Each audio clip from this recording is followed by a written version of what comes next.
ಸುಂದರವಾದ ಸುಂದರ ಗಾಳಿ ಮನದಿ ಬೀಸುತ್ತಿದೆ. ನಿನ್ನದೇ ರೂಪ ನಿನ್ನದೇ ಧ್ಯಾನ ನೆನಪಿನ ನಾಡೊಳಗೆ. ಪದಗಳೇ ಇರದ ಕಾಗದವನ್ನು ಮನದಲ್ಲೇ ಬರೆಯುವೆನು.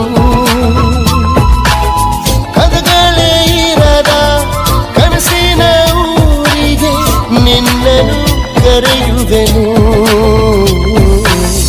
ನನ್ನೊಲವೇ ನನ್ನೊಲವೇ ಹೀಗೊಂದು ಹೃದಯ ನನ್ನಲ್ಲೂ ಇದೆಯಾ ಎನ್ನುವ ಶಂಕೆಯು ಮೂಡುತ್ತಿದೆ.